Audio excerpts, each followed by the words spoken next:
Finch. Did you get any work done on the computer this week?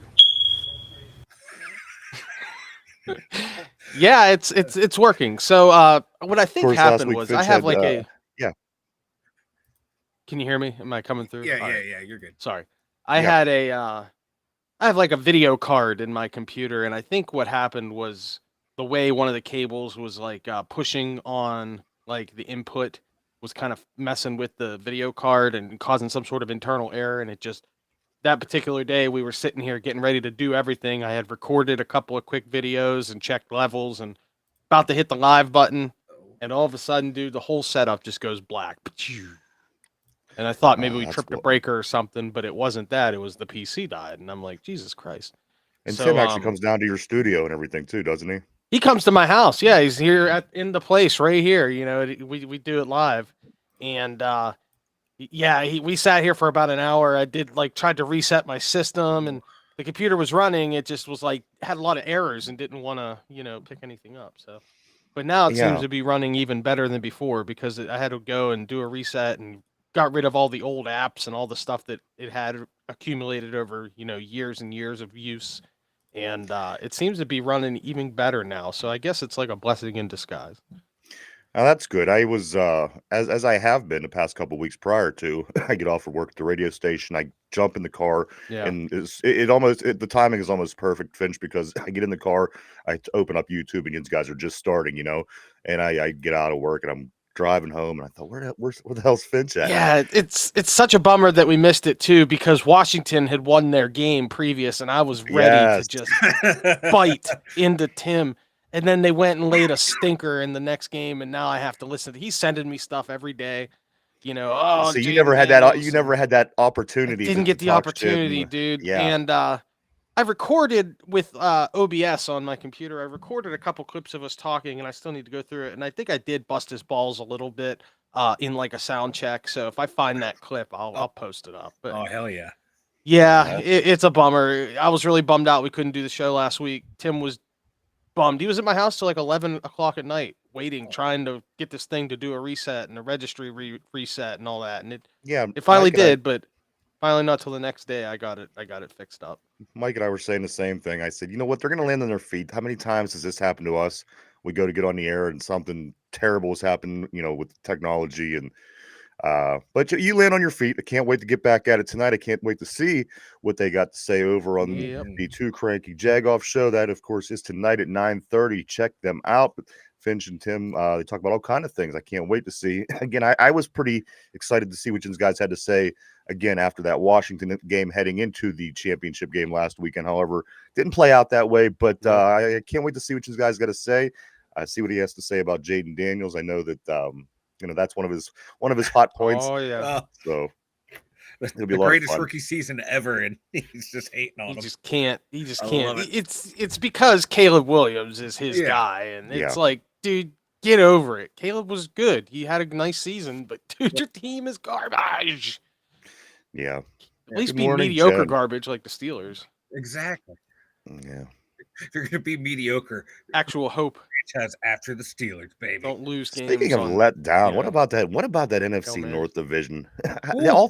all three of those teams, they went one and I done in the love it. playoffs. I All loved went one both. and done. I loved the Lions and the Vikings. I really thought that one of those teams would break through. And I thought nope. one of those three Freaking teams between the Eagles, two bro. teams you just mentioned in the Packers, I thought one of the three would win a game. But you know what? After winning all those Packers regular were, season yeah. games, it was a Tomlin type season for that whole division. They all had good regular seasons, but choked as soon as they got to the playoffs. So I guess they got more to be pissed off than we do. For their own reasons, because they had a team, they had things in place, and not one of those teams could manage a single win in the playoffs. They're in the same boat that the Steelers are. We're all sitting on the couch now watching. All down in Cancun, ready to go, baby. So, good morning, Yinzer Joe. What's up, brother? So they started the NFL All-Pro Pro Bowl games last night. I got into it hard and heavy at the beginning. I started doing a couple things. I didn't catch the meat of it at the beginning, but I caught the end as well. And I gotta say, I was telling Mike, it's funner. It's a lot more fun than it was over the past couple of years. I really think this format they're doing, at least up to this point, Mike, they certainly are tightening the ship. Yeah. It's not as sloppy. All the guys aren't just I don't know. It was sloppy for the first couple of years, but this year they seem to have it together. They went out there. You know what? I do want to make a correction on a mistake that I made yesterday, guys. The Steelers that were chosen for the Pro Bowl game, I failed to mention Siamalu, so they do have 8. Mike, they sent 8 Wow. players Yeah, that's to right. the Yeah. Pro Bowl this year, and so I mean it's Patrick Queen, Isaac Siamalu, Chris Boswell, Cam, Minka, Russell Wilson, TJ Watt, and Miles Killebrew. Of course, TJ Watt did not go due to an injury, but a lot of the other guys, they went down. And as I said, the first day of the Pro Bowl games was a lot of fun. And again, we didn't know the format yesterday either. We were kind of going into it saying, okay, well, they got the events coming tonight, and then they'll be playing the flag football game on Sunday, which is wrong. They have a couple more different challenges on Sunday, guys. They'll be doing the punt perfect challenge. They'll be doing the head-to-head, which is a Madden challenge. They'll be doing the great football race, which will include Boz, who'll be racing in the great football race. God. The tug of war, that's still to come.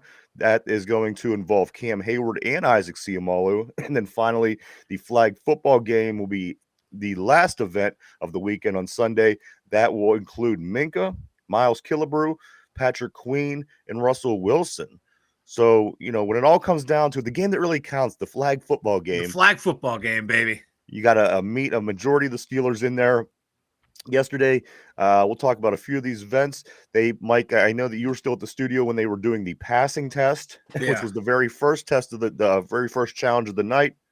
Russell Wilson did participate. Russell Wilson did pretty well. He did. I mean, Yeah, he was average. Third. He finished third. He at all finished the 3 out of quarterbacks. 6. Yeah. As the Steelers, he finished as average as can be, I guess. In the middle, baby. We are Right. the baseline. Everything we do and everyone associated with us is the baseline of the NFL.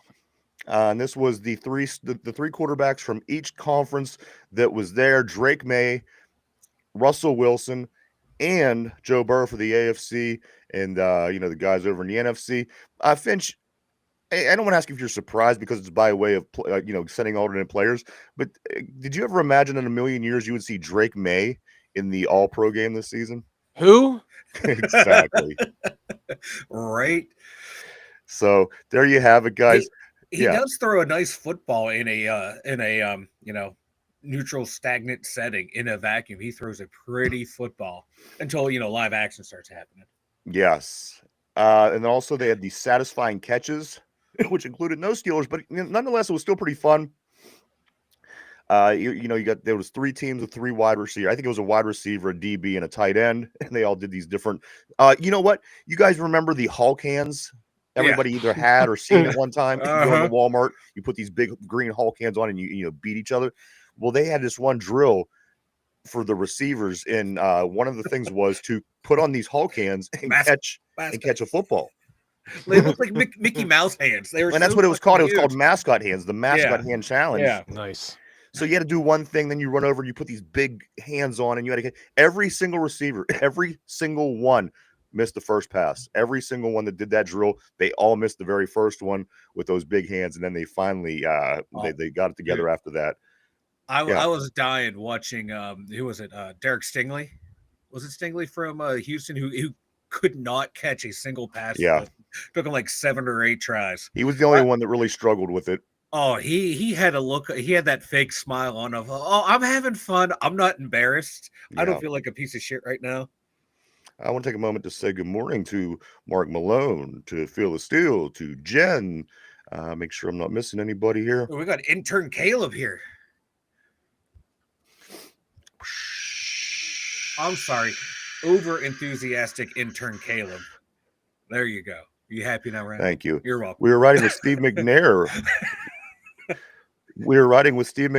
Wait, how questions aren't allowed? What's a question? Steelers 9-8 Super Bowl until the heat death of the universe. That is the Steeler way. We will keep things the same until the universe, the heat death or collapses upon in itself. One of the two. All right, let me catch up on some of these messages. Mike Jen says, duck the Packers. We were talking about the Packers in the NFC North there briefly. I think deep down she's a Packers fan, just doesn't want to admit it. Of course, she is in Wisconsin, so I understand. I could totally understand. Also, she says Russell led the passing for AFC. He beat Burrows. You know what? It was a lot of fun. As I said, I didn't expect it to be a lot of fun, and it was. They really tightened it up. It's better now. I'm going to watch on Sunday, see how the weekend finishes out. And again, they have a lot going on Sunday, so it'll be a lot of fun. Also, Yinzer Joe says you guys watched the NFL pro game. Russ was lighting it up. You know what, Mike? He was lighting it up, wasn't he?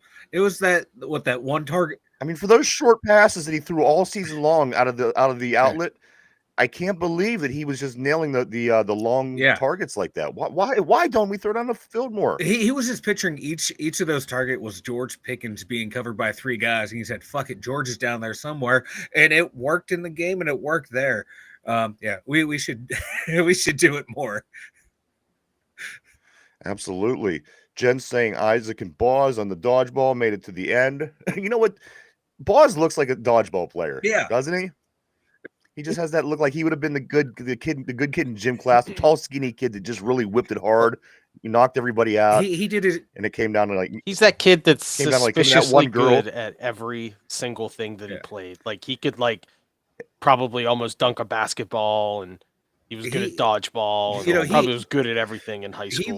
He learned dodgeball under the tutelage of Patrick O'Houlihan over at the Average Joes. And when he was he was the alternate to Average Joe when they took on Purple Cobras. Not many people know that.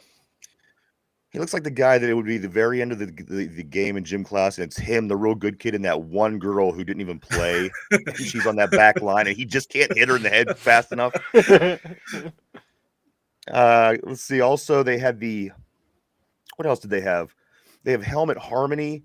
They ask questions now. I like this. They're adding intellect to the Pro Bowl games. I guess if you're going to change it up, what better way to go than a little some question and answer a lot of times. And it was cool too because the passing, Finch, whenever they were getting ready to do the passing, one of their teammates would have to answer questions, and how many he answered right was how much time the quarterback had to complete the tasks of these throws. And it was football questions. I mean, it was almost impossible for these guys to miss. However, some of them did miss. They were about guys that were playing in the league around them. And it was really cool. Again, I think that was a cool wrinkle that they put into it. It brings more it makes it more personable. Instead of just randomly watching all these guys walk around and push a sled around and run through a gauntlet, it made it more personal. And again, they had to answer. They had to, they're just not talking football cliches. They had to, stop and think and try to come up with these answers. Again, I think they're bringing it together. I didn't hate liked it too, that part too, because you got to see somewhat of their personality come through. Guys that were when they were getting it right, you saw how excited they were that they were getting these answer rights, knew what they were talking about, and they would get one wrong. You would see they'd actually be mad at themselves that, oh, why didn't I know that? Instead of just like you said, just guys wandering around like creative characters in the background waiting for an event to start. Mark Malone said Wilson is probably pretty good at those drills. Wilson did really well from everything we've seen so far. Again, he will be participating in the flag football game on Sunday. That looks like everything that he's got left. Phyllis Steele says, cheers to all. Wilson is going to cook, baby. He was, man. He was cooking. Mark Malone says, yeah, dude, a nice ball, no doubt. Too bad he's too short to see. Man. If he was like 6'2", he'd still be an effective quarterback in this league. I thought they were going to struggle because it's one thing to throw the ball 30, 35 yards downfield and hit a guy. These targets are also 30 feet up in the 25, 30 feet in the air.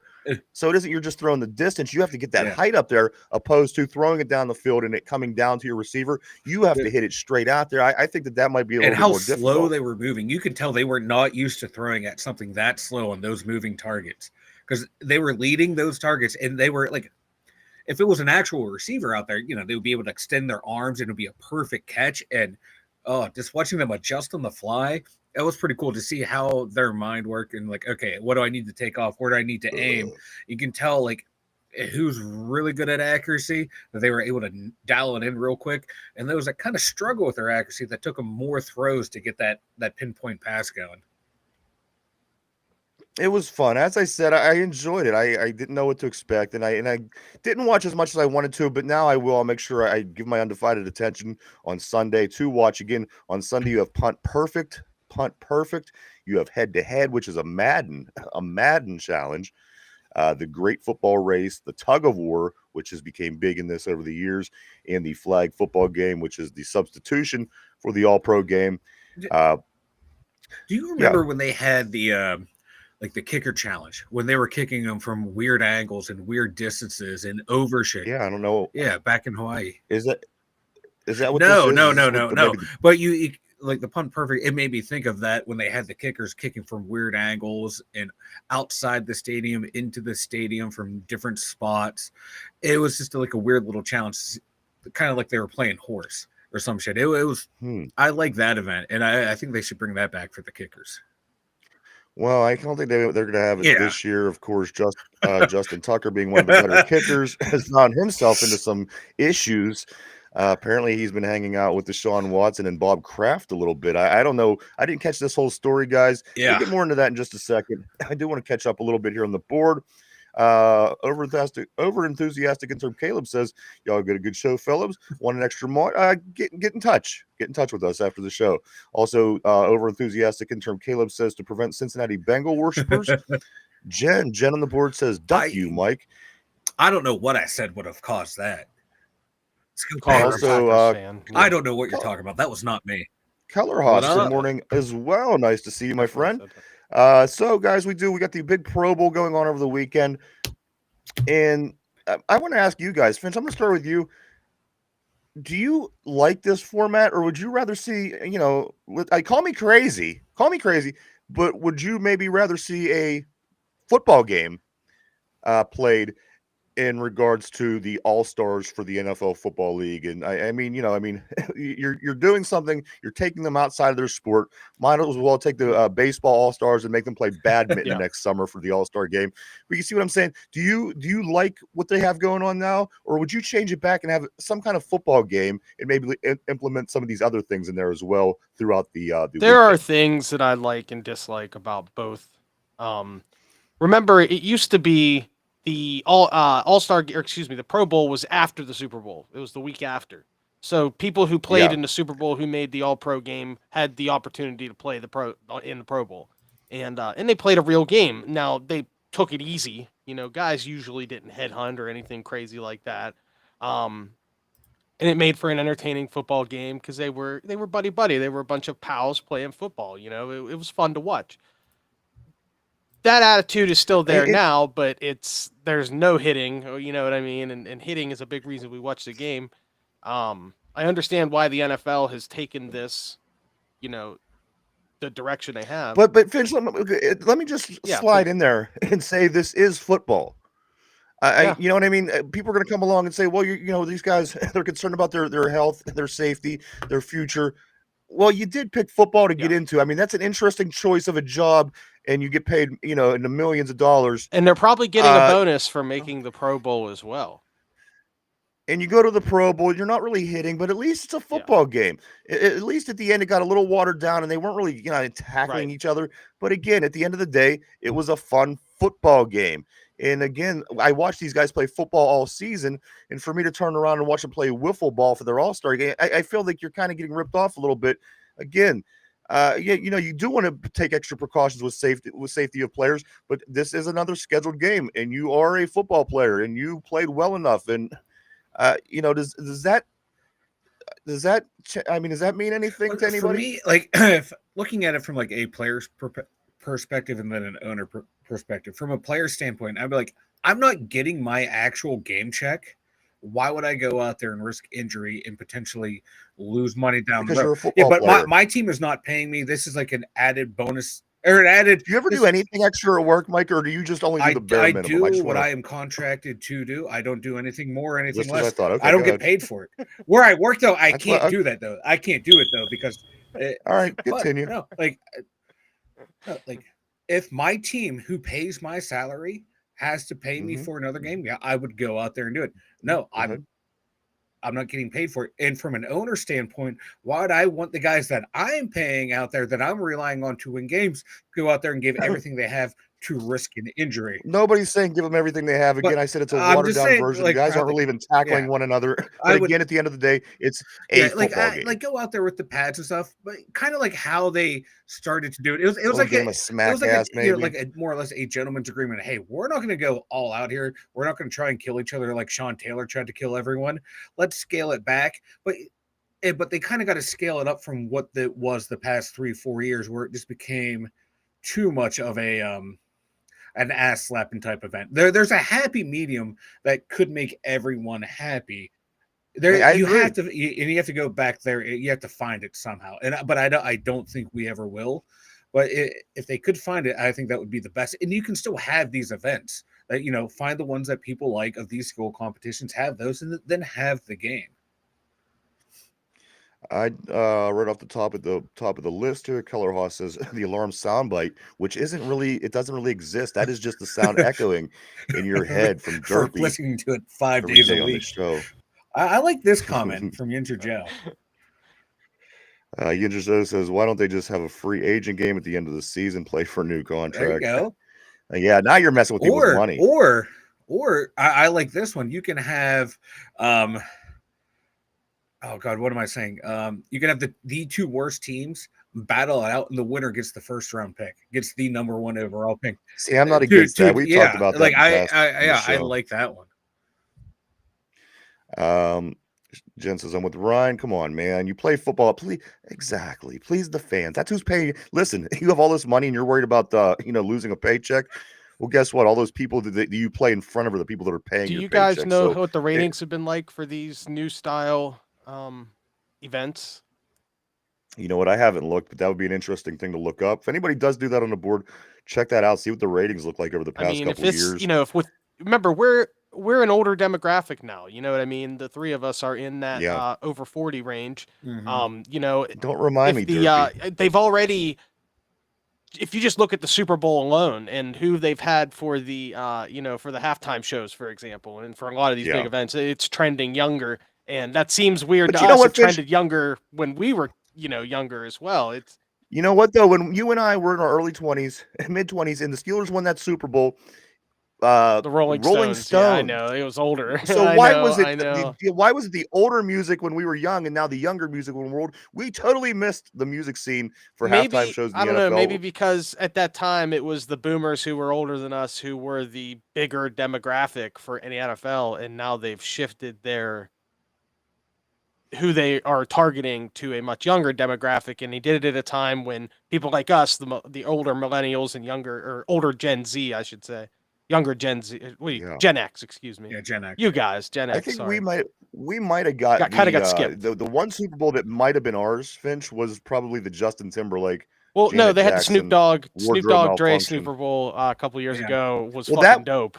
It was fantastic. See, that one was a retro in a way compared to what they've been doing, because a lot of these other these artists are newer artists, and that, as you said, that falls more into our into our demographic. But to get back to what we're saying about I absolutely loved that halftime getting show. back to what we're saying about the Pro Bowl, though, it's the same thing. The NBA has their slam dunk contests, and they do skill competitions with all of surrounding their All-Star weekend. The NHL, same thing, does a bunch of cool stuff. And even baseball has the home run derby. So football wanted to have something to compete with that, I think. And if it's bringing them better ratings, then as much as we might hate it, it's working. So it is what it is. We got to see what those ratings. Well, you guys would probably like it a lot better if it was Michael Jordan and Patrick Ewing. Yeah, right. That's why you don't watch basketball anymore. You know what? He wasn't wrong.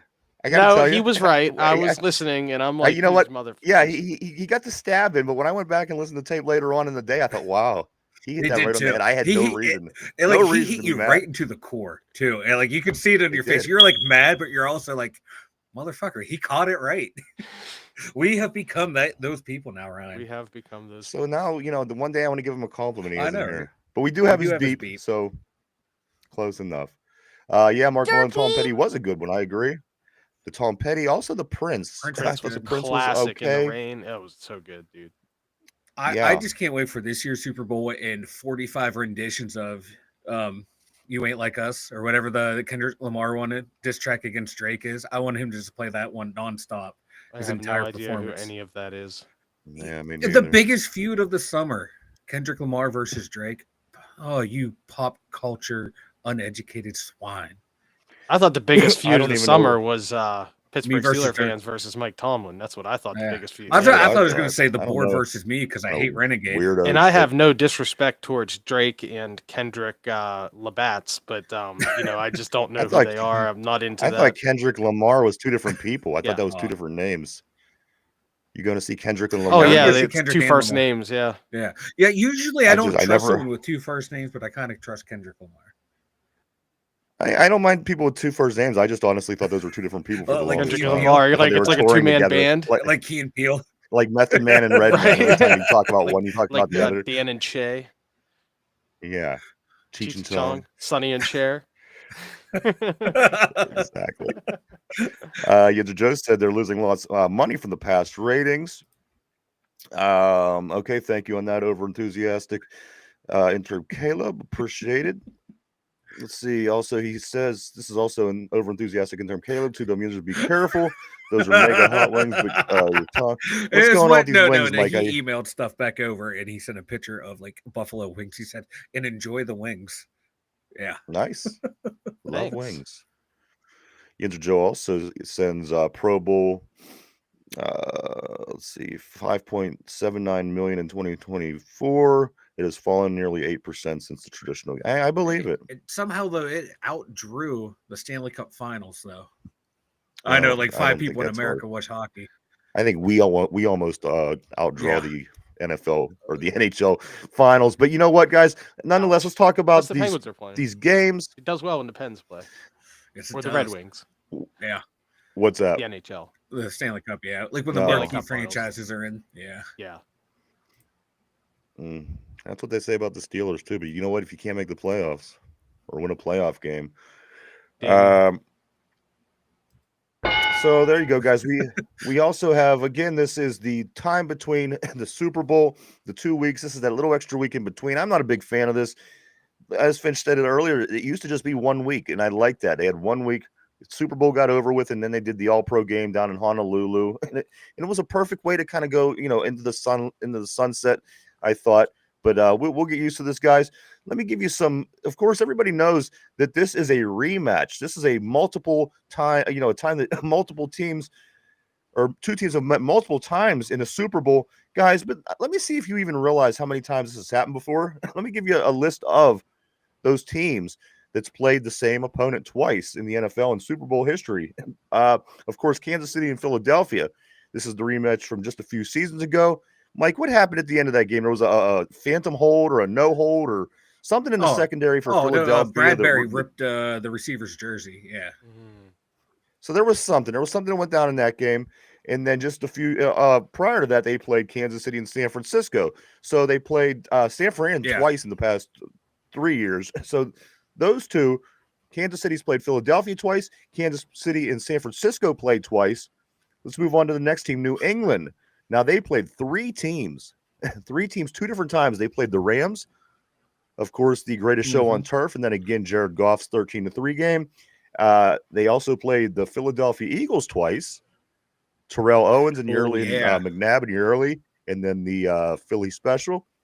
And then the other one, guys, New England and the Giants. They faced the Giants twice. Manning. Of course, Eli Manning knocking out Brady both times. Let's see who else. Buffalo and Dallas. They played each other twice in the Super Bowl. That was back to back. Urban Thomas, where's his helmet? Yeah. Cincinnati Bengals and the San Francisco 49ers. They played each other twice in Super Bowls.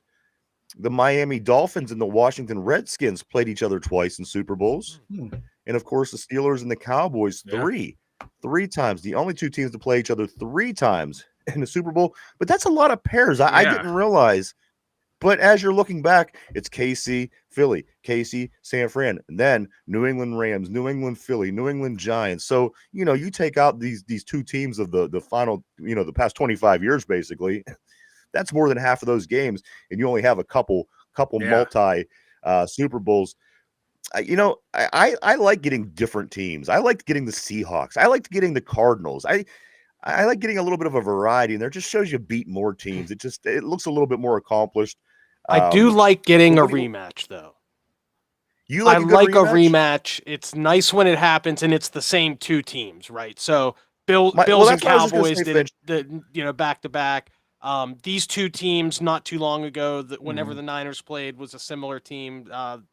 So that's what you're saying. You like it as long as it's basically the same Yeah, if it's a teams, close team, if it's the within group of 2 to players. 3 seasons away, then it's Yeah. practically the same team. Or you have a lot of the same players, usually the same coaches, because they're really good teams and they get there every year. So like the New England and Rams pair, one Yeah, being in who cares about 99, that? 2000, the other one that Nah, who doesn't. cares about that? Who cares about that? Like, I mean, you wanted to see the Rams win that game, but it's that's what I think. You do want to see, especially if a team gets wiped out the first time, you want them to redeem themselves. You know what I mean? About the Cowboys and Bills, they made it worse the second Oh, year. They got that second chance, and it was Yeah. even worse. I think it was freaking what 52-9. destroyed. Mhm. Oh, But you know what? The Steelers is all right because the Cowboys and the Steelers played each other twice in the 70s, and getting that third time, you know what? Now it feels like a little rivalry. And and the way things went in the 70s, the Cowboys being the America's team, the Steelers beating them every time. So getting that rematch 20 years later on that, I Yeah, don't mind. I that think that's was pretty two cool. completely different teams, 2 decades later. You know Right. what I mean? It wasn't like it happened again, in 83 and then 87 and then 91 and then, every 5 years or something. That's a little bit different. If the Cowboys and Steelers played next year in the Super Bowl, I'd be pretty pumped up about it, you know? Absolutely. I think anytime moving forward, if those two teams would end up meeting in the Super Bowl, it But would do really but yeah, oh well. it God, can get old after a while. it'd be like the highest rated Super Bowl because say what you will about Round like four. Steeler fans and Cowboys fans. Those guys, they sell out. They go everywhere for the team. They're all spread throughout the country too. The highest rated like games on seems to be on national broadcast are Steelers and Cowboys. They're fans. We watch everything. We may hate the team, may be pissed off at them, but we're gonna fucking watch them to see if they lose, so we have something to bitch about. If they win, we have something to cheer about. And same thing with Cowboys fans. That would be like that Super Bowl would do fucking numbers. Helicopter says, Steeler fans, don't you hate the Eagles? Root for the Mahomes for the three-peat. I gotta be honest. Everybody I talk to, nobody has a sense of Yeah. excitement about this game at all. A lot of times, when Super Bowl's coming, yeah, I'm probably gonna head down to cousin Chip's house, and we're gonna see the family and make some dinner, and we're gonna watch the football. Nobody's excited about this Super Bowl at all. I mean, yes, it's one more football game. It's supposed to be the two best teams, so I mean that's exciting. But just in general, the general perception that I see, people just aren't excited about this, and it's not just people from here. It's people all across the country. Some people they get bored with this, especially guys. Again, I know you guys like saying if it's a small period of time, getting a nice rematch. But again, at the end of the day, it's like we've already kind of been here. Right. We've already kind of spent our Super Bowl Sunday on these two teams, basically on these two sets of players. So again, I just think that these aren't two very likable teams overall. But I guess that isn't what it's about. You got to go out on the field and get it done. I saw a meme that had talking about how people didn't who to root for. It was the scene from Half Baked. The fuck you, you're cool, fuck you. It was like fuck you Yeah. to Mahomes, fuck you you to about. the Eagles, fuck you to Andy Reid. You're cool to Saquon Barkley. That's like what it seems to be. Everyone's like finding like the one cool guy on either team that they like. Like we're gonna root for that guy. Fuck everyone else. Keller Haas said everyone's still going to watch. Mark Malone says I'm not going to watch. So we got conflicting. Maybe next week we'll throw a poll up, Mike. I'm sure more people are going to watch because at the end of the day, it is the Super Bowl, it is football, and people want to kind of see it all. You invested your whole year into football. You don't want to miss the Super Bowl, I guess, at the end of the day. Back to these Pro Bowl games a little bit, guys. And we let me catch Color Haas first. Come that day, you'll be bored and tune in for a minute. Absolutely. Can you imagine? Can you imagine being home, just walking around the house and knowing everybody's watching the Super Bowl? I get anxiety. 14-7. 14-7. The NFC had the lead over the AFC guys from the games yesterday that started. The Pro Bowl games, guys. I'm going to give you a few results here. I don't want to get too far into it because we still do have some other things to get into. But this is how it looked yesterday, Finch. Did you catch it or was you at I work, was man? working. I saw nothing. All right, so it went like this. The event yesterday was the passing the test, which the NFC won 3-0. That was the quarterback challenge. The satisfying catches, the NFC won that 3-0. The big spike. Now, I don't know if you've seen this one, Finch. I don't know if this was new from last year or this year, but they have like the biggest guys. And you remember that old game at the circus or the carnival where you take that mallet and you slam it, and that it's like that. They spike the ball on this a mat, and it measures something, whatever it is, pounds force of pressure, whatever it may be. And they get the biggest guys, like the biggest. Who's Dexter? Sexy Dexy, baby, Dexter Lawrence. They had big guys like that, and I thought this is going to be great, and it was cool. It was cool. They would spike it as you. Did they get Tom Brady and his deflated balls to try it? They did. Tom Brady's deflated balls were not involved, unfortunately, but that was cool. The AFC ended out managing 3 points from that competition, brought it back to 6-3. The helmet harmony was trivia questions. Again, I thought that was pretty cool. You get to see the personality of the guy. Yeah. You know what I mean? And not just what they show you, not just they're going to smile at the camera.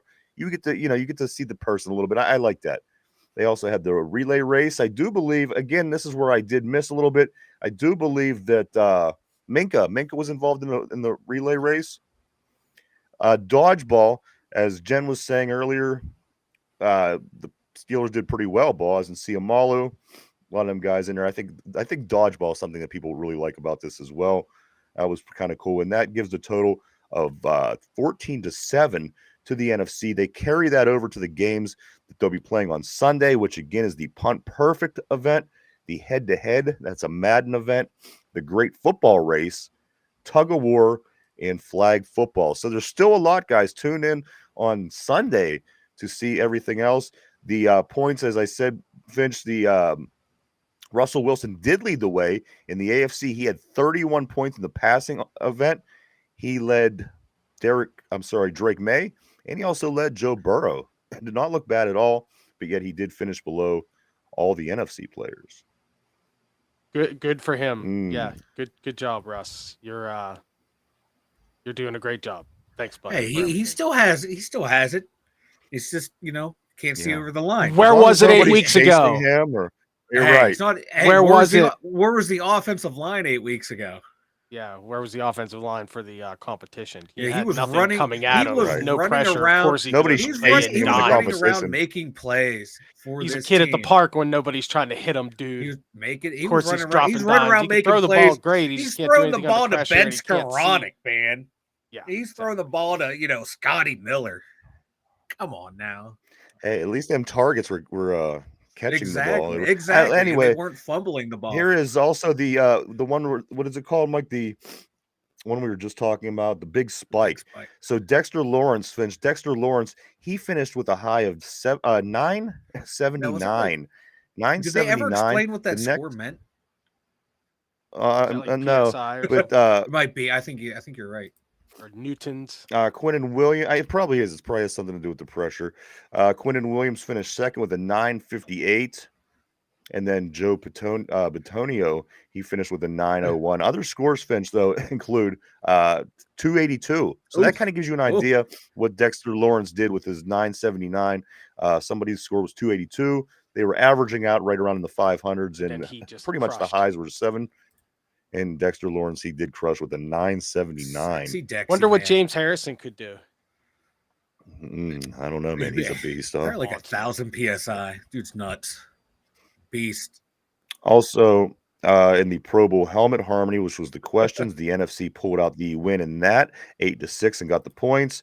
The relay race, 3 sets of 4 players from each conference participated in this event, and it came down to the NFC ended up winning, and the AFC came in second. So they will carry those points over, and of course, the AFC did win the dodgeball game over the NFC as well. So NFC takes a small advantage, a 14-7 advantage into day 2. Again, Sunday, the games continue and go into the all-pro the flag football game. And I do believe that's 3:00. I will check into that before we go off the air to let you know for sure. Let me catch up here. Color Haas said the big spike thing is actually a great idea. I think so. You know what it reminds me of? It reminds me of the slam dunk contest. It's fun. It's you get a Let's couple guys guys show that off has a little bit. yeah. And guys with these animated personalities and big sexy Dexy, get to see him Yeah. down there doing something fun. It's not just a lineman drill. It's something where these guys go down and show their power. So Keep it up. again, a lot of fun. Color Hoss also said, yeah, I'd imagine pressure or something like that. The UFC punch bag deal. Yep. Exactly. I like that when the guys would spike it and they would miss. And their first spike was hard, and their second one was like one of the weakest attempts you would ever see. That shit was making me laugh. I would have really found it entertaining if they would let Patrick Mahomes Right? come out and spike after what I saw seen like from one him of last the weekend. commentators was saying, like, you could tell Patrick Mahomes isn't going to be in this one if he was here. Who spikes the ball and the ball goes upwards? I've never seen that. Science and physics tells me otherwise. Black He voodoo really magic does that defy they have. physics. That guy. That's what That's does. why they're winning all these games. People don't say the refs. Like he's secretly a wizard. Nothing he does is normal. I mean, you know what I mean? His play, the way is he unorthodox. runs is unorthodox. Everything. Right. His hips for a man are unorthodox. I've never seen. He's got childbearing hips. He has prego ass. But this is This is what he runs like a toddler who has a diaper full of shit, running away from. And nobody can catch him when he's doing it. He toddles down the field. He's like, what the fuck's going on with this guy? You know how like when you're chasing a kid and you pretend to try to tackle him, but you miss on purpose, and that's what it's like. He just we gotta get it on camera, like the way, like, because when I'm drinking, watching the game at the studio with Ryan, when we're watching a Chiefs game, I will sit there and run around doing that Mahomes run, and like, it's not pretty, but that's how he runs. We might. I would imagine you doing that looks like a giant baby. With the bald head going on. Oh, hell yeah. Oh, it's terrible. Seeing it, looking at this one here, toddle across the room. Listen, limp wrist. Kalora said, limp. Yeah, he's like limp wrist, and he might be one of the best QBs ever. Yeah.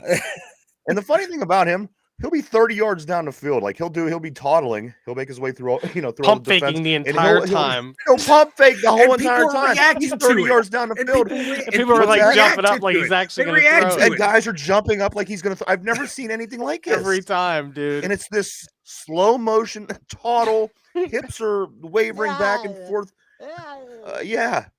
So much estrogen in that area of his body.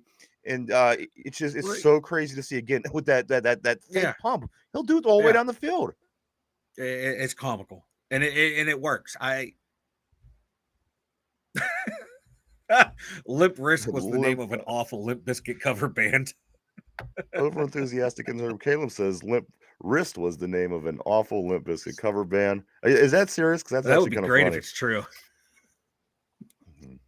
Did you like Limp Bizkit, Mike? Ooh, I did. They had a couple good bangers, man. They had a couple songs that you turn on and you just listen to, and you just.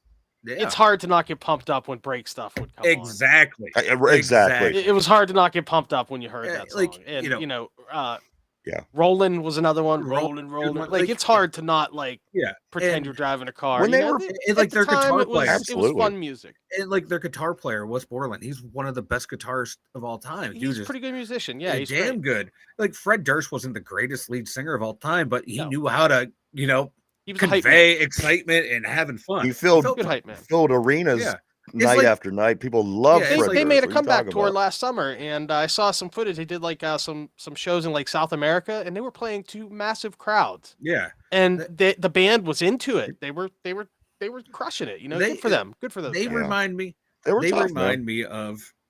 were a modern day or an updated version of Motley Crue.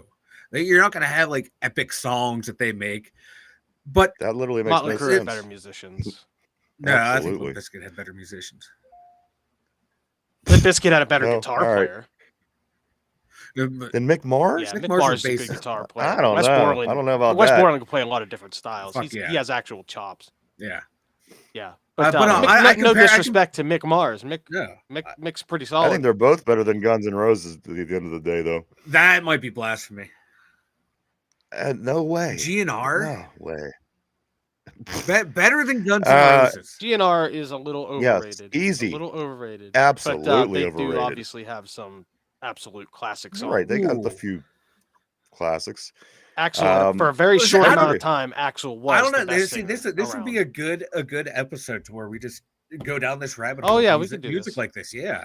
We can do it right now. Yeah, Talk we about this? Finch and I used to do this. Yeah, every we're Thursday fucking night. night. Here we go. He'd be like, "What's with this new band, the White Stripes, Finch? Who We the gotta fuck throw are this they?" in I'm the like, "The hopper, greatest man." band ever." Fuck Yeah. him and his sister. Finch, who was that band of girls? I think they had the name of like the band. It was 4 chicks, and it was The during that period of Donnas. time, like the Yeah. Donnas. What was their big song? You know, Finch, for 20 years The I've been trying to figure Donnas, out who and that their band big is. hit song was "Take Me Off" or "Take It Off." Take It Off, not Shake It That's Off, right. not Taylor Swift. I believe it was called Take You It know Off. what? This is, you know what I'm going to be doing. You're gonna today. look up the Finch, music it's been video, 20 and you years. should. It's a great video. It's a good song. The song fucking rocks. The chick has like an AC/DC guitar style. Yeah, Yes. the band was decent for a short time. The Donnas, yeah. Why did I know exactly who you were asking? Oh my god! So, over enthusiastic intern Caleb sent me an email link to Limp Wrist, their Wikipedia page. They are an actual band. They weren't. Let's get Limp Wrist on the They show are. next week. Oh and yeah. You and work on to that? read from them, they are an openly gay band that identifies as part of queercore punk subculture. Yeah, get the them on the core, show, Ryan. We put the core back Yeah. in queercore. We've had transvestites. We had Oh, hell yeah, transvestites man! on the show. This before. is great. This has kind of like made my day. I'll get That's sing just one of their fucking We had a wild. gay. I think we had a gay chick once. Too, didn't we? Yeah. Let me catch up on the board here a little bit. Okay, here we go. P says Nickelback sold hella A lot of records. It's true. That's true. That's true. P Morton says also Guns N' Roses fell into the double CD Yep. trap. Curb. I always want to say curb when I see that Yeah, I think enthusiasm, that too. enthusiastic in there. Over enthusiastic in term. Caleb, you know what annoys me? People who claim the Beatles are still the greatest in the 2020s were those same people annoyed in the 1990s when the people still said Elvis is king. I agree with you. I think they all have very huge contributions to music, and that should not be denied. But to harp on that they're the greatest thing of all time when so much other music has been made that has done leaps and bounds more for music than what the Beatles and that done. Yeah, I mean, I understand the argument. Yeah, but you should not hate on the Beatles or Elvis. They're great in their own right. I think I hate on the hype of the Beatles because I can put their stuff on, and if it's in the background, I'll listen to it. But it doesn't blow me away like it blows a lot of people. I agree with that, and it is one of those things we have to think about it being in the parlance of its times. You know what I mean? Like, yeah. If I get into a Beatle kick, I'll put Beatles on and I'll listen to that. I'm the same way. I will sometime. go a week where I listen to nothing but Beatles stuff, and just it's all replayed to me because I've listened to all of it over so many times. Now that it's on Spotify, it's like it's so easy. Right. But yeah, I do love the Beatles. Don't get me wrong; they're fantastic. But I understand why people think they're overrated, especially younger people. You know, people who didn't grow up on it. Right. I get it. I understand it. When you live through time, and you know, like a lot, you know, people on the show and in the room. I mean, we're all a lot of us are a little bit older, and you live through different eras of music, and you understand that argument better than when a young person comes along and says, "Oh, that's overrated." I so much stuff has come out. You know, you kind of have to live through to understand and get that perspective sometime. I think that's the case in that because I didn't grow up in the Beatles era. No. But as time went on, I realized this was one of the right. Lennon might have died when I was a baby. You know what I did? I mean, that's not wrong. I did listen to the Wings, Paul McCartney and the Wings, because as I said, John Lennon just died, and then I had, and then I got into it. But I realized over time that this is really great music. So, again, I think sometimes you just have to live through it. P said, yeah, Ryan probably listens to the Wings. P also says something here about, okay, there it is. Never got the White Stripes or Jack Black or Jack White or whoever. I got into White Stripes a little bit until that song just got a little bit too played out, the Seven Nation Army song. Now I don't ever want to see Jack White's face ever again as long as I live, just because of that. It sucks anyway. But there's something like with his there's something like with his voice, it just doesn't sit right with my ear. It just grates on me. I really loved him with the White Stripes. I loved all their stuff together, and I've tried to listen to his stuff with other bands and solo, and I just can't get into it anymore. But I was into the White Stripes pretty hard back in the day. I liked them a lot. Speaking of Derpy Zant, Phil the Steel says the Carpet Munchers. Carpet Munchers, his favorite band. Also, over enthusiastic intern Caleb says, what was the best concert you ever saw live? I may have seen my favorite concert when I was with Finch, actually, to be honest. I seen a couple that I would put up there, but I gotta say that Green Pretty Day good. concert. What's the name of the was That was the American Idiot or, tour. Yeah, so Green Day was really and you and riding I went high, down to and we saw them. it was down to the old Yeah, Civic Arena. They didn't even have PPG Arena yet. We went down to the Civic Arena, seen Green Day, and I got to tell you, that was honestly one of the better shows I've seen. Their the performance was performance amazing. was one of the The way better they performances for sure that I'd ever seen live. the way they have like the fans and the kids come up and play their instruments. I mean, they just do it. It's a whole show. I got to say, Green They Day were was great at probably that my time. Yeah. favorite. I seen a bunch. Oh, Finch, who's seen a lot I have more been to a lot of concerts than I shows. have. Yeah, Who Finch? Who do you think was I the have best? different categories on what best is. The one of the best bands sonically, like who sounded great. Green Day is near the top of that list. ZZ Top, I saw twice, sound like the radio. Like when you go see ZZ Top, Yeah, they sound like the radio, and you're that's right. respectable because that's really tight playing. Yeah. But in terms of overall experience, the whole glitz and glam. I went to see Fish at Madison Square Garden on New Year's Eve in 2011 in New York City, and it was a mind blowing overall experience. The concert was great. We were right on the floor. We were right up front. A huge venue. You don't realize how big an inside venue is until you go to Madison Square Garden. It's massive. You're It right. dwarfs anything in Pittsburgh. You're right. It's crazy, and getting out there at New Year's Eve when there's so many, literally millions of people within just a few blocks of you was an overwhelming experience. So, in Who did you see the most, Finch? And I think that I know the you answer, probably but let don't. me ask.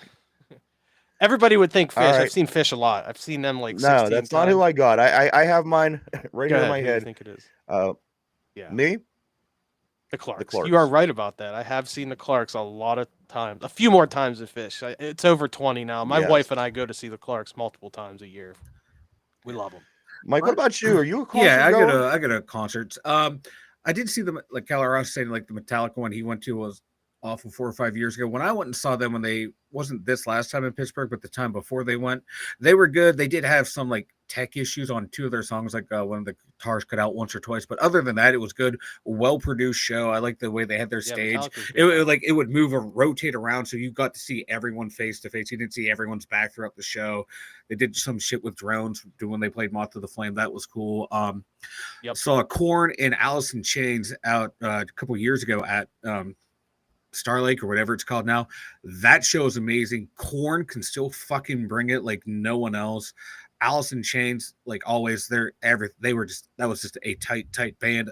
That's one band I pains me that I never got to see them in their prime with Lane Staley as a lead singer.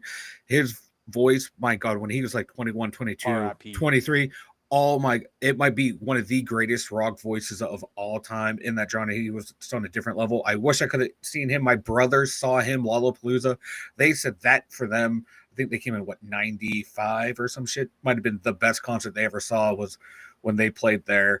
Oh God, who else? Korn, or not Korn. Excuse me, Slipknot. When they played headline the second stage and Ozfest down in Pittsburgh like 10, 15 years ago was one of the best as well. So yeah, those are my top ones. That's been 20 years, dude. 10, You 15, realize that? whatever. I know. As soon as I said it, I did the math quick in my head. I'm like, holy shit, I was in my 20s. I was actually Yeah, there. I we talked remember about that. exactly the Yeah, concert. we were at that same show, just didn't know each Yeah. other then. I was gonna say that the funnest concert I ever been to was an Ozfest, and I would say it was the one where Slipknot was headlining the second And that second stage. stage lineup was fucking deep for that type of music, man. Let's get into a couple more of these messages, Mike. We do got to move on here. Let's see. Yinzer Joe says I always got the Beatles and the Monkeys mixed up. Then I figured it out. Monkeys don't fly. That's very true. Yinzer Joe says Kiss or over Kiss. Color Haas, as Mike mentioned, Metallica was awful in concert, went like 4 or 5 years ago. Tool and Perfect Circle were a 10 and a 10. I like Tool a lot. Rage would like Against the to see Machine Tool, piece yeah. says at Lollapalooza, Metallica and Soundgarden couldn't follow them back Yeah, they then. were on a different level at that time. Rage was. Whew. Over enthusiastic in term, Kalen says, well, I'm not the biggest fan of their music. I saw Earth, Wind, and Fire as a teenager with the original singer retired. You know what? I got to be honest. I wasn't even into. I liked rap music when I was in high school, and It wasn't until I got out in the workplace and listened to DVE day Yeah. after day after day till I really started realizing what good music was. And I'm not saying the rap I grew up with wasn't good. I'm just saying what people just generally, consider classic and good music. I learned it a little bit later because I had a interest in rap growing up. But you know what? That really set the table for my playlist at this point in my life. There's really nothing that won't be on my playlist when I sit down and listen to some music at the end of the day. It could be Yeah, I was so cool. fortunate that a lot of those older bands from my parents' generation still played up in through the 2000s. Some of them still playing. right. Like I mentioned, ZZ Top earlier. Yeah. They just recently lost one of their members, but they're still playing. Yeah. I was fortunate to go see a lot of those groups when they still were, young-ish. These guys were probably in their 50s at that time. Like the Rolling Stones, I saw them, and plenty of. But they mentioned Earth, Wind, and Fire. I've seen them. Blue Oyster Cult I saw was actually really awesome. I saw them at the BB King, or excuse me, at a Ribs Festival down in Station Square there down in Pittsburgh one time. Okay. They were awesome. So we were lucky Yinzer, to actually see some of that great music, and a lot of those guys are retiring and dying now, which is a real shame. Yinzer Joe says I went to 10 choir concerts. My daughter was a lead vocalist. Does that Hell count? yeah, Of it course counts. Heck yeah. Nobody's better than your child when it comes to music. Doesn't matter how bad they are. Let me finish up with some Steelers, guys. Then we're gonna start to get ready to wrap the show up here in about 10 minutes or so. This, guys, is a list of the Steelers that fall in the top 75 NFL free agents. There's 5 Steelers that fall into this list of the top 75 NFL free agents. Guys, number 48, Najee Harris. He is the 48th top NFL free agent going into the free agency. Number 47, above Najee Harris, is Dan Moore. This is overall in the NFL. 48, Najee Harris. 47, Dan Moore. Number 44 on the list of top 75 NFL free agents this offseason. Number 44 is Russell Wilson. Mr. Russell Wilson, 44. Number 28 overall in the top 75 NFL free agents this offseason. Number 28, guys, James Daniels. Yeah. And finally, at the top of the list, number 19 overall of the top 75 NFL free agents this offseason, 19 overall, Justin Fields. Wow. So 5 Steelers in the top 75 NFL free agents. Of course, this is going to be talk that you're going to be hearing a lot more about as the offseason kicks off, gets moving along. Of course, we have the Combine coming up shortly. And then you're going to see free agencies and signings and trade deadlines and this and that and every other thing in drafts. It's going to be wonderful, everybody. It's going to be a great spring. Don't you forget that. But as I said, guys, we have five guys in the top 75 NFL free agents. I don't have the list in front of me, but I'd like to take a look, see who some of the other people are. And maybe or we could be targeting, because T. Higgins is a name that I keep hearing coming up a lot around the Berg lately. And I got to be honest, if T. Higgins comes to Pittsburgh, that takes us up. That takes us up a level, I think. That opens up the draft big time in that first round now. Wishful thinking. Yeah, the Steelers don't go after guys like that. Come on. Omar Khan, though, man. Omar Khan. The only reason we went after Russell Wilson is because Denver paid for his much his we went after salary. Patrick Queen. That was a pretty big splash at the time. Could you see them making another Patrick Queen type splash this offseason? And who would fall into that category for you? I mean, it would be a T. Higgins type player, someone of that caliber, a recognizable name, that someone who's like been to the Pro Bowl or played very well throughout his career. That's someone I would consider a splash signing.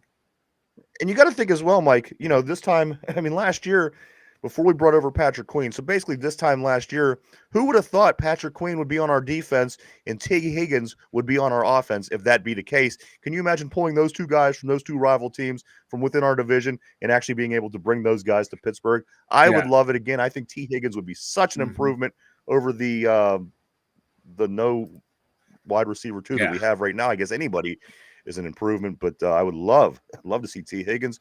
Let's get back to some messages, guys. Jen says you all know about my con. Yeah, what? She put it in like the guy with the piercing who flashed her. As soon as she put that in, I remembered that. That was from two cranky Jagoffs episode 1. She okay. We talked about some stuff at a concert, and she mentioned that story. I thought that was Yeah, she familiar. tweeted I here too I before think I one might have time. heard. Yeah. Yeah. But Her and her yeah, brother so were at the show. also Yep. Phil still says Jen, he says, Jennifer, why don't you remind us?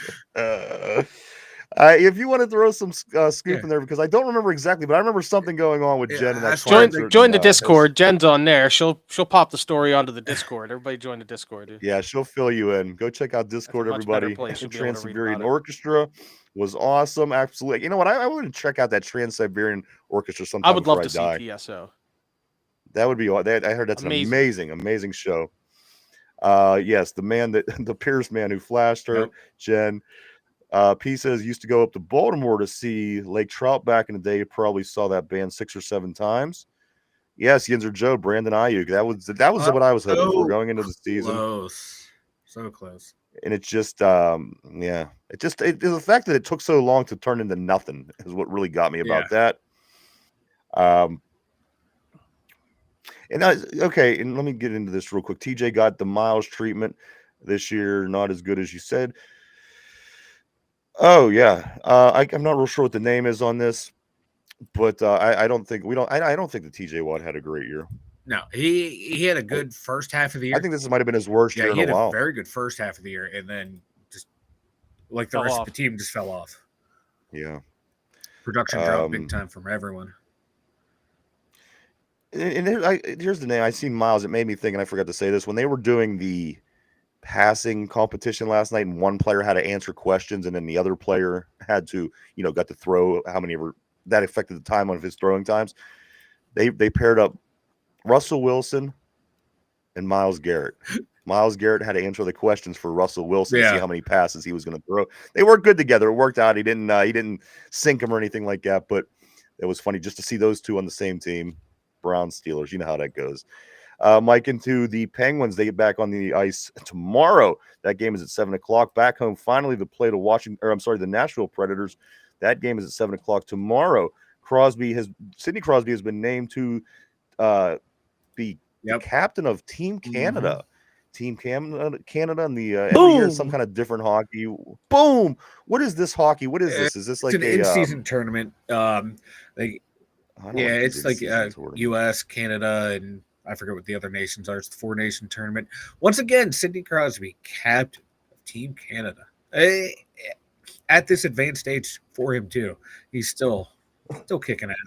Well, one of the other guys I wish we would have kept as long as him, Marc-Andre Fleury, is he tied number 10 all time with 76 career shutouts in his career. Marc-Andre Fleury, 76 career shutouts, ties him in 10th place all time. I really wish we would have kept him. He's still doing his thing at this age, Mike, and we made the choice to go with the younger guy. And at the time, on paper and everything, it looked like the right move. Looked like Matt Murray was, trending upward to be the guy that Fleury is right now. And salary cap and expansion, it sucked, and it still sucks that we had to do it. But at the time, it was the right move. And my God, Fleury again, like you said, 76 shutout in his farewell tour up in Canada. Did you see after the game, like all the Canadians stayed on the ice to, congratulate him? He's going to get this treatment. Yeah, I mean, come on. It not just because of his play too, just because of like the person that is Marc-Andre Fleury. Yeah, he's Marc-Andre Fleury. He's a great, and we gave him away for peanuts. For a guy that isn't even in the league anymore. You did it. In hindsight, no, you don't have to. If he was on our team, he would be a great all-time goalie. I mean, come on, he would have been the Marty Brodeur of this era. Yeah, but when you have to move one of the two goalies, you're going to go with the Mike, other option. We haven't moved anybody on this team because of their name. What made you think that we had to get rid of this guy? We should have got rid of the other guy. The guy who won 2 Stanley Cups, who was the king. He won half of the games in both of those Stanley Cup tournaments. And who won the other half? The guy who's still in the league. The guy who is the 10th all-time career shutouts. You're looking at it through hindsight. I'm looking at it. You have to look at it. I'm not looking at hindsight. Then and there, what was going on in the expansion draft? It's awfully courageous of you to accuse me of that because I'm not doing that. What I'm saying is, I've seen a great Marc-Andre Fleury career up to that point. I've seen a Marc-Andre Fleury career. Him and Matt Murray split the due time in both of those Stanley Cups to help win. And I see Marc-Andre Fleury continue to be one of the best goalies ever, moving into the top 10, 76 all-time shutouts. To me, at no point during that time I would have ever given this guy up. But you know what? The other guy was the answer, I guess, right? Another great decision by the Penguins. If Jim Rutherford had a crystal ball and could have seen into the future, yeah, he of course would have, let Matt Murray be the one exposed in the expansion draft and not Fleury. But we didn't have that, or anybody that really could see that one guy is a great. And at the time, but Matt Murray was outperforming Marc-Andre Fleury at that time. I don't think he was. They split right down the middle. No, he didn't. The only way they won is because they both participated because in those Murray two was playoff hurt runs in the first round. Fleury came in, then Murray came back, and then Murray won. That's irrelevant. The point is they both. It doesn't matter. The point is they both led those teams to the Stanley Cup. You're failing to look at it through the eyes of the GM who has restraints the league put on him. But the salary cap expansion. I don't have time to do it. Mike, I'm going to tell you one thing. I don't care. You don't. For somebody who doesn't care, you're getting really fired up about it. I'm not getting fired up. I'm just telling you, and you're, for whatever reason, arguing with me. But I do have to move on. So if you want to continue, maybe mute, and then I'll continue, and then we'll talk after. Right now. Why would you mute me? You right now. Why would you mute me? That's literally the fucking dumbest thing I've ever heard you say. We can mute Ryan right now if I wanted to, and I can keep talking. Mike, because you're literally making no sense. I know when I make sense because you're literally making no sense. You keep talking over me because what I'm saying is making factual sense. I'm putting something. You literally sound like my mom. I'm putting stuff in context here, and he can't handle that. That's what always happens with you. Don't fucking mute me. Don't ever fucking mute you anytime I fucking want. Oh, come down here, motherfucker. My, aren't we touchy today? Well, guys, that's the show, I guess. That was a good time. I recorded all that audio. So let's see. What do we got? Cover.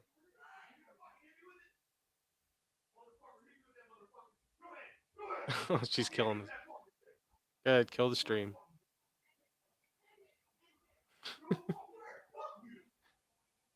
Wow.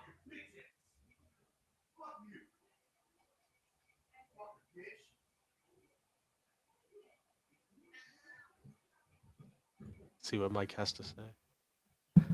Boom!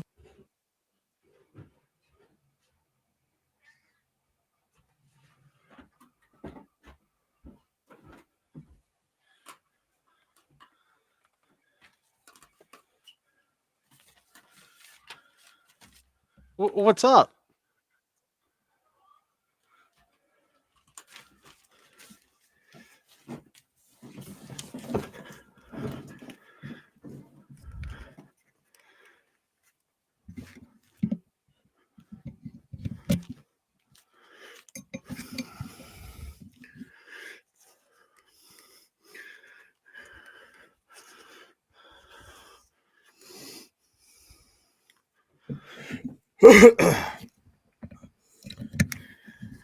My, we should have fucking duked it out today. We should have fucking duked it out on the air, dude. That would have been just so great.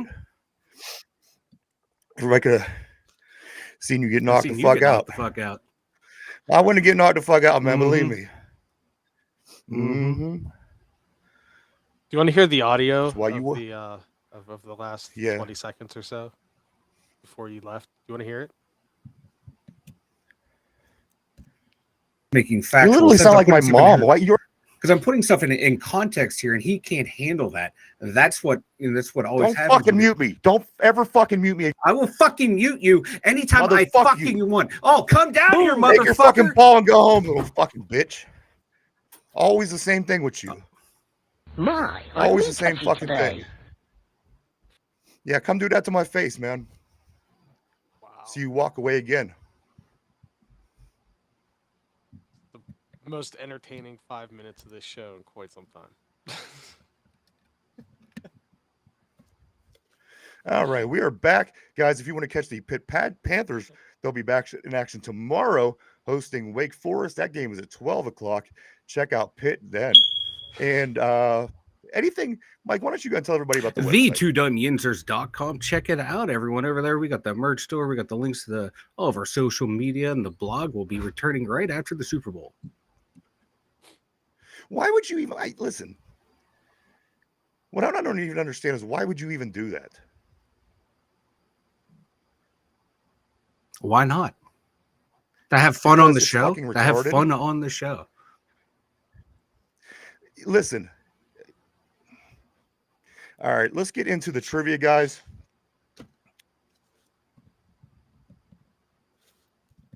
Fun on the show is muting each other. That's fucking stupid.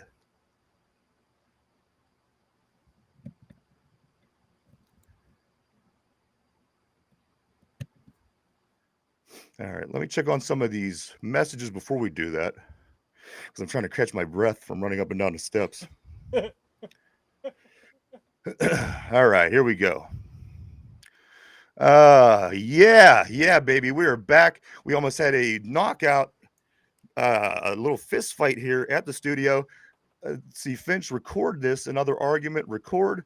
That was from Field of Steel.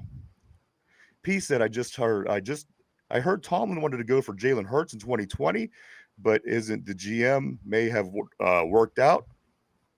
You know, that'd be interesting. A lot of people say, you know, what if Jalen Hurts would have ended up playing here? Here's another one that I thought the other day. What if Tom Brady and the whole Ben Roethlisberger situation didn't play out the way that it did? Tom Brady didn't play for New England, didn't have to come in and play when Drew Bledsoe got hurt. And if that would have got switched around, let's just say he ended up being the backup in Pittsburgh at one time, Tom Brady, and he ended up becoming our guy. And then Big Ben Roethlisberger ended up getting drafted to the Patriots, and everything was different. Do you think Tom Brady would have led the Steelers to 6 Super Bowls, or do you think that it would have still played out the same way because the Patriots, you know, were what the Patriots were, the Steelers were what the Steelers were? But do you think if it would have played out different and Brady was our guy and Ben was their guy, do you think we would have that many Super Bowls, or did it play out the way that it did because the organization, the teams, maybe Bob Kraft, maybe teammates? How do you think that would have went, guys? The coach would have had a lot to do with it, obviously. You know, Bill Cowher versus, Bill Belichick. But I remember a week or two ago, Ryan, you said something very interesting on the show. You talked about quarterbacks who play with edge, and Tom Brady has that edge more than probably any quarterback in the history of quarterbacks. No matter where he went, he would have been a winner because he's a guy that teams recognize you need to build your team around. And, Tampa Bay did it. And in one season, you mentioned this, I think, yesterday. You mentioned Tampa Bay went from 0 to hero in 1 year, and they went on to stinking 2 years after that, after he left. So, it probably would have worked out in the Steelers' favor. They probably would have won more than 2. But, it's hard to say. Maybe Ben performs even better under Belichick. Maybe Belichick truly is a QB whisperer, and, maybe Ben would have gotten a few up there. Maybe it could have been the scheme. Who knows? It's in the past now, so it's hard to say. It's just interesting because, everything that Tom Brady touched in his career turned to gold. Well, his announcing career right now is not so good there. Not quite as gold. Yeah. Well, we'll see. We'll see how long that lasts because, I mean, you're still, we've been listening and disliking Chris Collinsworth for years, yet he's still showing up out there. And, it doesn't matter who the people like. It doesn't, the guy could drive you crazy. But as long as they want to keep paying this guy like, Chris Collinsworth, who I never really had a problem with, but I do know that a lot of people were annoyed by him. The internet loves picking on Chris Collinsworth. There are some fantastic, right? Fuck that guy. Fantastic memes with him.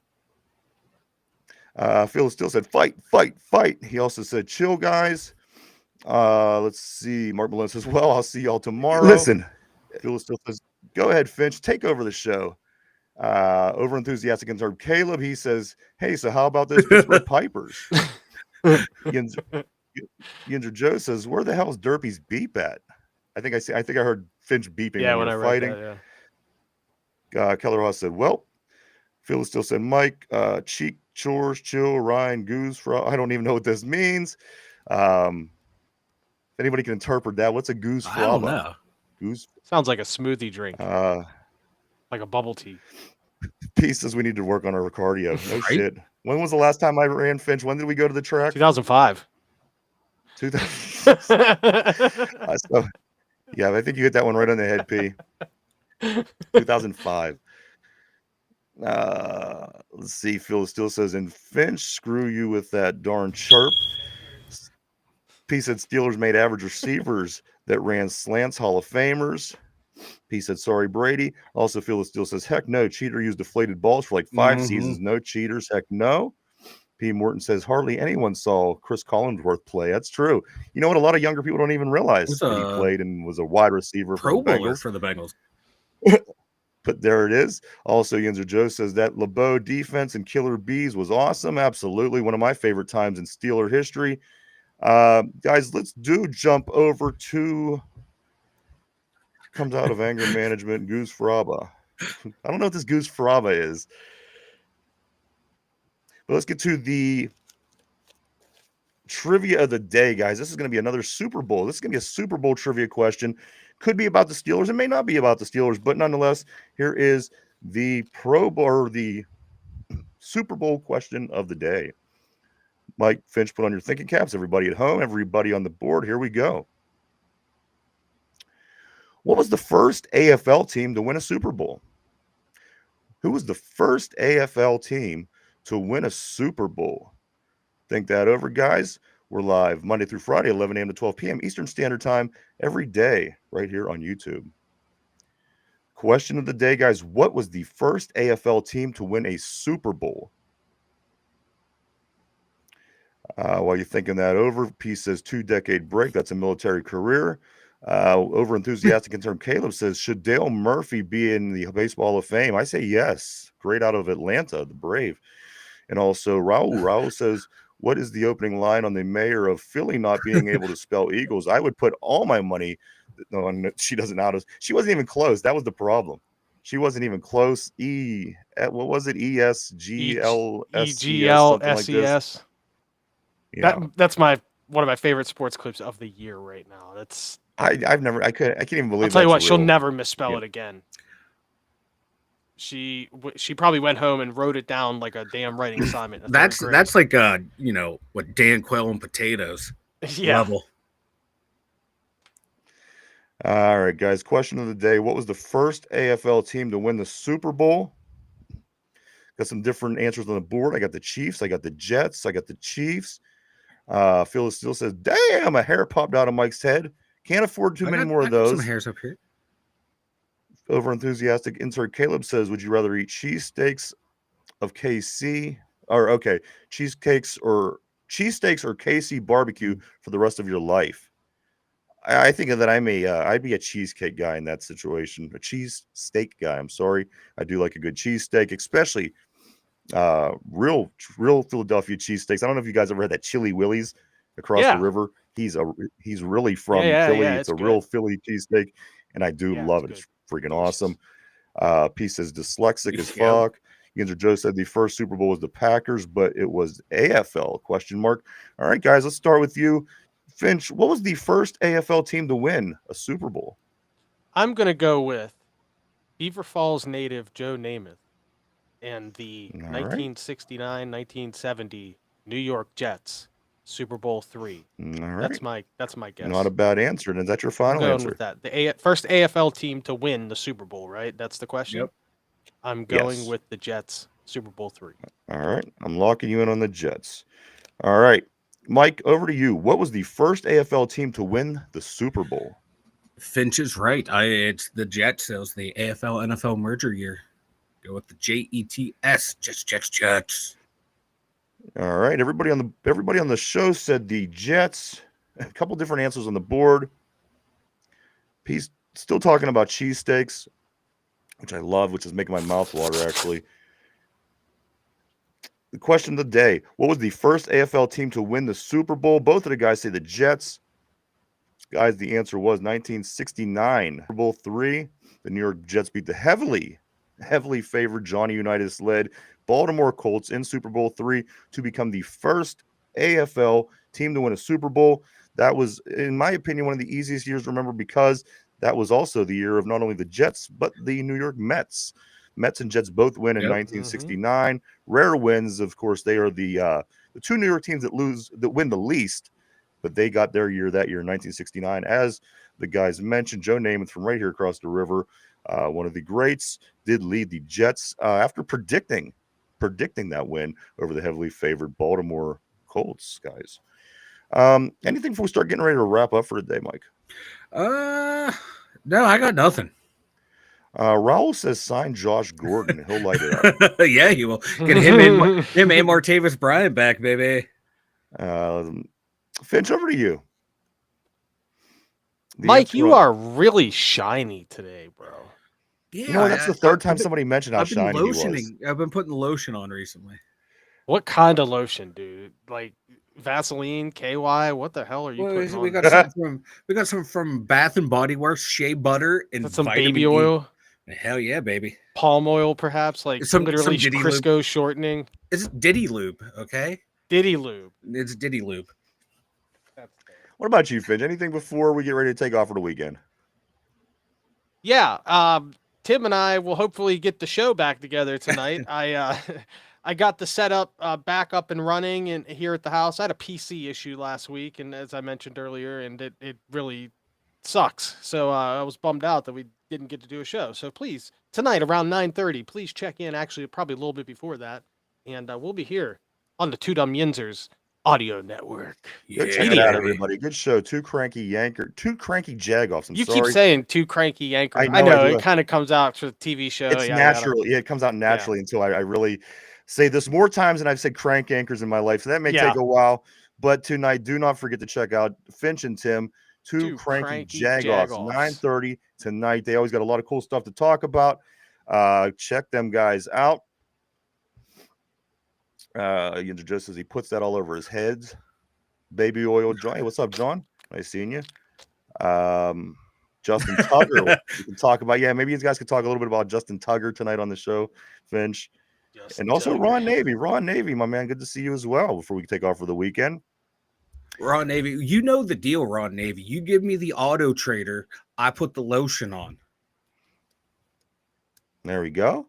Finch, anything if we do get ready to wrap up for the weekend? No, not really. Other than the show tonight, be here. Derpy and I were talking about possibly live streaming during the Super Bowl right here on Two Dum Yinzers. So that's something to think about. We're not sure yet if we're going to make it happen. But this weekend, there's not really any football going on, any real football anyway. So I'm not going to be watching too much TV. I'll probably be hanging out. So don't forget, guys, check out on Sunday, I believe 3 or 4 o'clock is when it starts. The second part of the All-Pro games on Sunday, they will be having Punt Perfect head-to-head, which is a Madden challenge. The Great Football Race, which Boz will be included in the Tug of War, which will have Cam and Isaac Siamalu, and then they will play the famous flag football game at the end of it all to see who ends out ultimately winning the All-Pro weekend. Minka Fitzpatrick, Killebrew, Patrick Queen, and Russ will all be in the flag football game. So do check that out. They again will be capping off the All-Pro weekend. Does anybody know when is the NBA and the NHL? I know they all right around the same time, and it's all usually right here at the beginning of the year. Does anybody know exactly which week that falls on? I'm checking right now. God, I get the latest, blah, blah, blah, blah. Of course not. Let's see. All-Star game, February 16th. Okay. I knew they were both coming up. Yeah, it looks around that time. I was reading yesterday that Bub Carrington from Pitt was going to be participating in some events for the NBA. I just wasn't sure. I knew it was coming up, so nothing there. But this weekend, guys, don't forget tomorrow the Penguins will be back in action. It's 7 o'clock as they play host to the Predators. Pitt will be traveling to Wake Forest. That's tomorrow at noon. And again, the NFL will be finishing up their All-Pro weekend on Sunday. We'll be back Monday morning to talk about all that and much, much more. Getting ready to go into the weekend of Super Bowl 59 and touch on any and all Steelers scoop that we may have found over the weekend. Let me catch a couple more of these messages, and then we're going to roll for the weekend, guys. I'm not watching the the Super Bowl, says Ron Navy. A lot of people are saying that, but are they actually going to follow through? Phil the Steel says, Steel Freak, no mention of Peaches and Fanny because of fight today. All your fault. I got to tell you, I was up late working on a few things last night, and I have a you don't worry. I have a Peaches and Fanny surprise coming. I think you guys are going to like. It's going to take me a little while to work on this, but keep in mind I was up late last night coming up with this some ideas. So be expecting some Fanny and Peaches and all these kind of things as we move forward into the year here. Hug it out. Jen says for Finch and Mike to go hug each other in the corner. Boom. But But guys, I think that's it for me. I do want to say thank you to everybody for coming and hanging out and watching. Listen, I want to thank everybody for coming out and hanging out and watching us today. We appreciate each Listen. and every one of you. We wouldn't do it without you. We would say thank you so much. We hope everybody has a good weekend. I want to say thank you to everybody on the board. You guys make things interesting as always, and everybody at home. Anybody got anything before we take off for the weekend? I got nothing. Have a good weekend, everyone. All Stay right, shiny, guys. Mike. Stay shiny, Mike. Everybody enjoy the All-Pro games. We will see you on Monday. Have a safe weekend, everybody. We'll see you. Boom, first thing Monday. boom, boom. Yeah, we're gonna get into that. Don't you worry. Over enthusiastic intern Caleb. Besides for that, you have yourself a great weekend, everybody. Enjoy yourself. Stay